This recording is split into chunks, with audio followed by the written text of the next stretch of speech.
Olá, queridos irmãos, graça e paz a todos. É uma alegria e um prazer estarmos aqui juntos para repartirmos uma porção da Palavra de Deus. Uma saudação a todos, especialmente aos nossos irmãos queridos lá da Igreja Batista da Paz, em Aracaju. Nós agradecemos a oportunidade, o privilégio de estarmos a cada semana enviando uma mensagem, uma devocional para a edificação dos irmãos. Pois bem, eu estou aqui diante do Salmo 25, um salmo de Davi, que é bem conhecido. Nós conhecemos este salmo a partir dos louvores dos anos 70, ali com aquele grupo Vencedores por Cristo, né? Quando ler, os irmãos vão lembrar. Então acompanhe aí comigo a leitura. Eu estou com a Bíblia da Imprensa Bíblica, Salmo 25, minha versão diz assim: A ti, Senhor, elevo a minha alma, Deus meu, em ti confio. Não seja eu envergonhado, não triunfem sobre mim os meus inimigos. Não seja envergonhado nenhum dos que em ti esperam. Envergonhados sejam os que sem causa procedem traiçoeiramente. Faze-me saber os teus caminhos, Senhor. Ensina-me as tuas veredas. Guia-me na tua verdade, ensina-me, pois tu és o Deus da minha salvação. Por ti espero o dia todo. Lembra-te, Senhor, da tua compaixão e da tua benignidade, porque elas são eternas. Não te lembres dos pecados da minha mocidade, nem das minhas transgressões, mas segundo a tua misericórdia, lembra-te de mim, pela tua bondade, ó Senhor. Bom e reto é o Senhor, pelo que ensina o caminho aos pecadores, guia os mansos no que é reto e lhes ensina o seu caminho. Todas as veredas do Senhor são misericórdia e verdade para aqueles que guardam o seu pacto e os seus testemunhos. Por amor do teu nome, Senhor, perdoa a minha iniquidade, pois é grande. Qual é o homem que teme ao Senhor? Este lhe ensinará o caminho que deve escolher. Ele permanecerá em prosperidade e a sua descendência herdará a terra. O conselho do Senhor é para aqueles que o temem, e ele lhes faz saber o seu pacto. Os meus olhos são postos continuamente no Senhor, pois ele tirará do laço os meus pés. Olha para mim e tem misericórdia de mim, porque estou desamparado e aflito. Alivia as tribulações do meu coração, tira-me das minhas angústias. Olha para a minha aflição e para a minha dor, e perdoa todos os meus pecados. Olha para os meus inimigos, porque são muitos, e me odeiam com ódio cruel. Guarda minha alma e livra-me, não seja eu envergonhado, porque em ti me refugio. A integridade e a retidão me protegem, porque em ti espero. Redime, ó Deus, a Israel de todas as suas angústias. Amém. Aleluia. Que Deus nos abençoe com a sua palavra. Que salmo precioso, né? Este salmo ele é apresentado no abecedário hebraico, salvo algumas diferenças, poucas, e ele tem como objetivo central pedir a proteção contra os inimigos. Então esta é uma oração particular, bem particular, de Davi, que a posteriori tornou-se uma adoração, um louvor, pedindo o livramento dos inimigos. Quando a gente pensa em inimigos à luz do Antigo Testamento, nós vamos entender que realmente são homens, são pessoas que querem destruir o povo de Israel, querem destruir a nação, e eles viviam em pé de guerras, e a gente percebe bem que Davi foi um grande guerreiro, ele estava cercado de inimigos a ponto de que o próprio Saul tornou-se o seu inimigo pela questão da inveja, e por isso perdeu a unção. Nós sabemos bem dessa história. Agora, quando a gente pensa sobre inimigos à luz do Novo Testamento, nós vamos entender que os inimigos trata-se de Satanás e seus anjos, trata-se também dos homens maus, dos homens violentos, que por sua vez são industriados por Satanás. Mas também a carne torna-se um grande inimigo.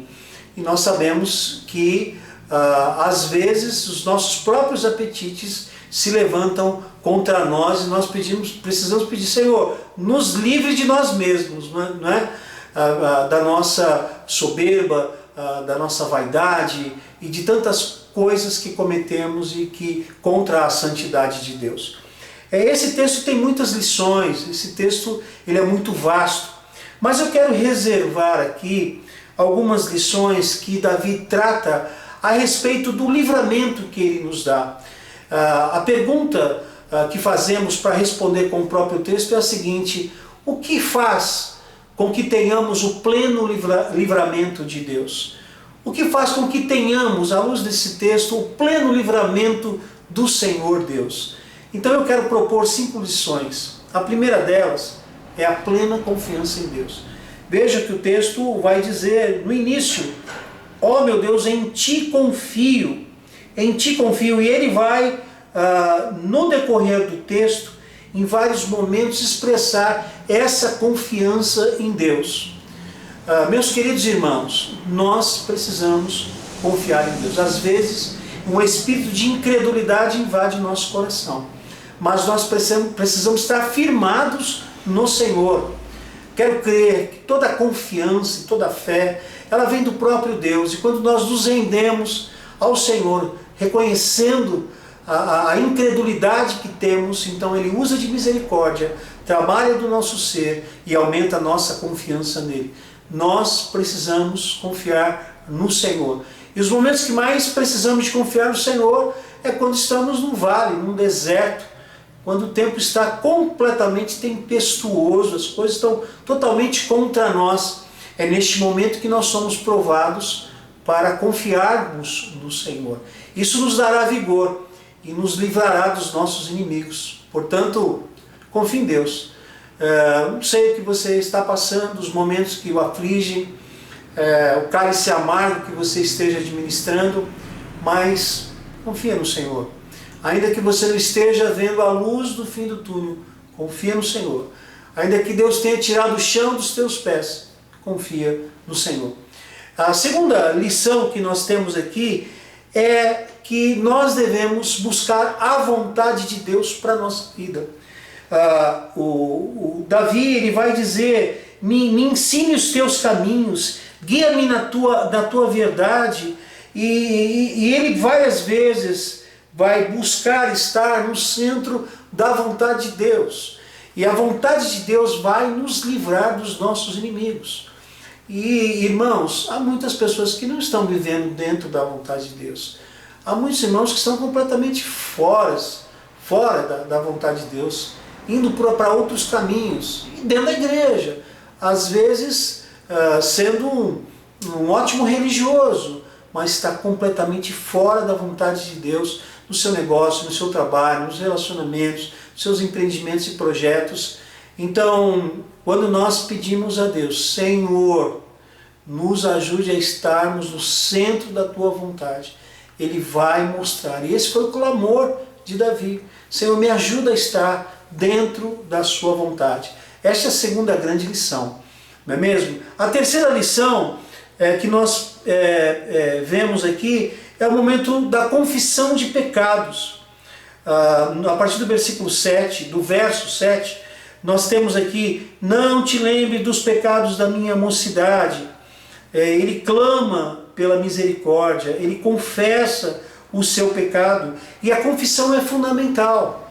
Às vezes a gente pensa que não está pecando, às vezes a gente pensa que a gente está muito bem no nosso relacionamento com Deus, está mandando bem, e a ideia de ser justo começa a invadir o nosso coração, que é a ideia legalista, aquela ideia do irmão mais velho, da parábola do filho pródigo, né? Acha que está muito bem, mas não é bem assim. Nós devemos confessar os nossos pecados, lembrando de 1 João 9, se confessarmos os nossos pecados, Ele é fiel e justo para perdoar os nossos pecados e nos purificar de toda injustiça. É possível que às vezes estejamos em pecado e não sabemos. Precisamos confessar, precisamos rogar a Deus que conheça o nosso coração e nos faça perceber se há em nós algum caminho mau. Isso é muito importante. A confissão vai nos livrar do inimigo, porque o pecado corta o relacionamento com Deus. Essa é a terceira grande lição. A quarta lição é sobre o temor a Deus. A preocupação de Davi é que ele tivesse o devido temor, e no versículo 12, no verso 12 ele faz uma pergunta retórica: qual é o homem que teme ao Senhor? Este lhe ensinará o caminho que deve escolher, permanecerá em prosperidade, a sua descendência herdará a terra. O temor do Senhor é sim reverência, mas não é só reverência. Eu penso que o temor a Deus é também um medo, um terror. O conhecimento de Deus é o Deus da guerra, o Deus Todo-Poderoso. E alguns dizem com muita propriedade: é um pelo de medo de Deus, que é o respeito e a reverência devida que nós devemos ter diante de Deus. Às vezes a pessoa, ela comete erros porque ninguém está vendo, mas Deus está vendo, Deus está percebendo. Quando nós temos o devido temor a Deus, a nossa vida ela se torna diferente. Ela se torna uma vida de alegria, uma vida de prazer, uma vida de frutos, uma vida produtiva. Enfim, nós precisamos ter o devido temor a Deus. E todo erro, todo pecado é falta de temor. É porque você não considerou Deus, você não se apercebeu que Deus é Senhor, dono, proprietário, de que Ele é Pai e de que Ele requer a nossa obediência. Então esse é o quarto e grande ensino, a questão do temor a Deus. E a última lição que eu compartilho aqui e que eu vejo com muita preciosidade na vida de Davi é a humilhação que ele se posta diante de Deus e na sua oração ele clama: tenha misericórdia, eu estou desamparado, eu estou aflito, alivia minhas tribulações, alivia o meu coração das minhas angústias. Esta atitude de humildade diante de Deus é uma atitude nobre. Nós devemos nos humilhar na presença de Deus. Nós vamos entender nas Escrituras que aquele que se humilha será exaltado. E também o Senhor Jesus nos ensinou que aquele que se exalta será humilhado. Por isso nós devemos nos humilhar na presença de Deus. Sabe o que acontece? Nós vamos passando tempo na vida cristã e às vezes nós vamos ficando meio orgulhosos e esse orgulho vai aumentando até se tornar em excesso, que é uma atitude soberba, né? Que alguém vai dizer a síndrome de Lúcifer. Nós precisamos tomar cuidado com isso. Às vezes você não se apercebe da sua empáfia, do seu orgulho, da forma com que você olha as pessoas. Vamos ficar pianinho, porque todos nós somos miseráveis pecadores e nossos pecados são apenas diferentes e todos estamos debaixo da graça. Debaixo da graça. A Bíblia diz: se não fosse a misericórdia de Deus, nós seríamos consumidos. Portanto, este salmo nos ensina que a partir dessa postura, o Senhor Deus nos livrará de todos os nossos inimigos. Postura de confiança a Deus, de fazer a vontade de Deus, de confessar pecados a Deus, de viver debaixo do temor a Deus e de se humilhar perante Deus. Que Deus nos abençoe, que Deus nos fortaleça, que realmente o Senhor nos revista com a sua graça. Eu quero orar por você, quero orar pela sua vida, pela sua família, que você coloque os seus pedidos diante de Deus. Curva a sua fronte, fecha teus olhos, vamos orar. Pai de amor e de imensa bondade, louvado e exaltado seja o teu santo e bendito nome. Nós te louvamos por este salmo tão precioso, que nos ensina sobre os livramentos do Senhor. Ó Senhor amado, nós clamamos que o Senhor nos ajude a andarmos na tua presença. Ajude-nos, ó Deus, a confiarmos em ti. Remova do nosso coração toda a incredulidade. Deus, nos ajude a fazer a tua vontade.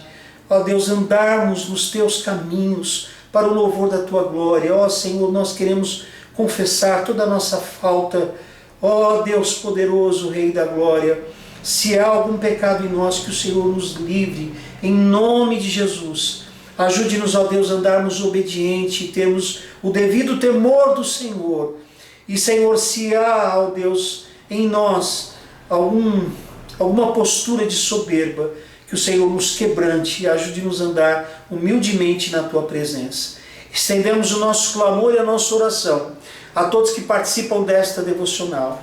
Que o Senhor os abençoe em qualquer tempo, que o Senhor os quebrante, que o Senhor perdoe seus pecados, que o Senhor o livra dos seus inimigos e que o Senhor conceda-lhes a tua prosperidade. Oramos agradecidos em nome de Jesus. Amém. Amém, querido irmão, querida irmã, amigo do Evangelho. Que Deus os abençoe sempre. Fiquem na paz do Senhor Jesus.